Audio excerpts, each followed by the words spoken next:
The alien Empress had not worn mourning black in over 20 years. Yet as she stood alone beneath the vast star dome of the Imperial throne world, Empress Zyra Varel felt the old ache return, the one that never truly faded. The pain of losing children to a war history had already begun to sanitize. 2 daughters, 2 heirs, gone. The galaxy believed them dead, officially listed as casualties of the HFY campaign, when outer colonies burned and entire systems vanished beneath orbital fire. Their royal transport had disappeared during a chaotic retreat, swallowed by enemy interference and collapsing battle lines. No bodies were ever recovered. No distress signal returned. Only silence. Zyra had learned to rule with that silence echoing behind every decision. It hardened her, made her ruthless when survival demanded it. The Empire endured because of that steel. But mothers did not forget. When the guards announced that a human envoy had arrived, requesting a private audience without credentials or escort, she nearly dismissed him outright. Humans were tolerated, not trusted. Still, something about the request unsettled her. He claims, the Chamberlain said carefully, to possess information regarding the HFY disappearance. Zyra's claws tightened around the throne's armrest. Bring him, she ordered. The human who entered did not look like a diplomat. His coat was scorched and patched. His posture carried the weight of someone who had survived without protection. A long, jagged scar cut across his face, old and unmistakably earned. He did not kneel. The court gasped. My name is Elias Wren, he said calmly. Former salvage pilot. Independent operator. Zyra studied him with predator patience. You requested an audience with the Empress of 1,000 systems, she said coldly. Speak quickly. Elias took a breath. I found them. The throne room froze. Found who? Zyra asked, though her heart had already begun to race. The royal transport Varelian, Elias said, and the 2 children aboard it. A murmur swept the court. Advisors leaned forward. Guards stiffened. Zyra rose slowly from her throne. You will choose your next words very carefully, human, she said.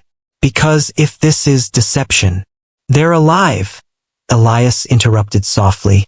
Both of them. For the first time in decades, hope cracked Zyra's composure. Years earlier, Elias had not been searching for lost royalty. He had been hired to investigate a derelict signal near the Grave Belt, a debris field formed from shattered HFY-era fleets. Most pilots avoided it. Ghost transmissions, automated defenses, radiation storms. Elias went anyway. What he found was a broken ship drifting inside a hollowed asteroid, shielded from scans by ancient alien mineral deposits. The Varelian. His hull was scorched, engines dead, life support barely functional. Inside were survivors, not soldiers, children, 2 alien girls, barely older than 10, protected by a handful of wounded attendants who had kept them alive for years. Cycling power, rationing food, teaching them how to hide. They had known who the girls were. They had sworn never to let the Empire find them. Because the war wasn't over, Elias explained to Zyra. And because someone wanted them gone. Advisors erupted. Impossible, one spat. The transport was lost to enemy fire. Elias shook his head. No. It was sabotaged from inside Allied space. Silence fell like a blade. The girls grew up in hiding, learning repairs, navigation, survival. They believed the Empire had abandoned them. Zyra closed her eyes.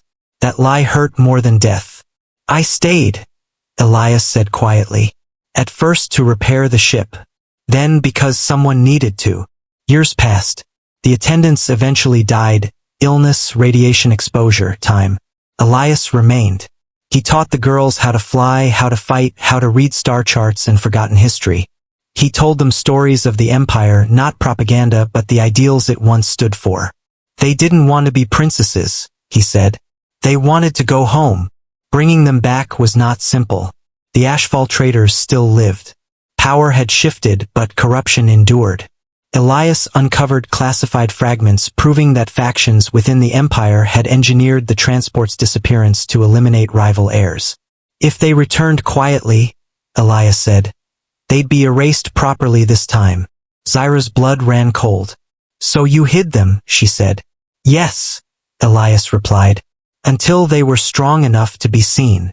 The daughters, now young women, waited aboard his ship in orbit, masked from sensors by custom shielding. They asked me to speak first, Elias added softly. They wanted to know if their mother still remembered them. Zyra's composure shattered.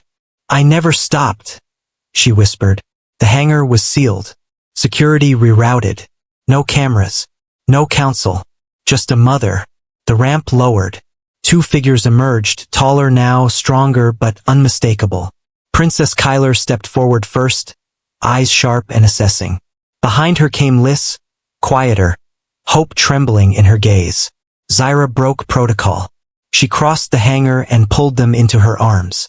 The sound she made, raw, broken, painfully human, echoed off the metal walls. My daughters, she whispered again and again. You looked for us? Kyler said, voice shaking. Every day, Zyra replied fiercely. I burned worlds searching. We thought you gave up, Liz said. Zyra held them tighter. Never. Their return shattered the Empire overnight. Investigations reopened. Secrets surfaced. Those responsible were exposed. Some executed, others imprisoned, all stripped of power. But the greatest change came from the heirs themselves. Kyler and Liz refused palace isolation. They had lived among ruins and scarcity. They understood the cost of imperial decisions. They demanded reform, representation for frontier worlds, civilian protections, military oversight. The court resisted until Zyra stood. My daughters survived because a human chose compassion over fear, she declared.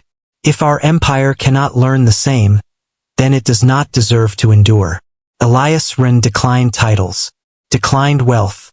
He stayed only long enough to ensure they were safe.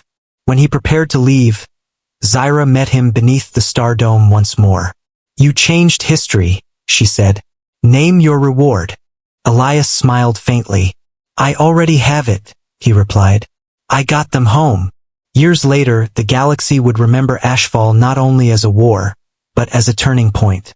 The moment an empire rediscovered mercy, and the day a human reminded the stars what survival truly meant. Please follow my channel for more videos. One click from you can change my life.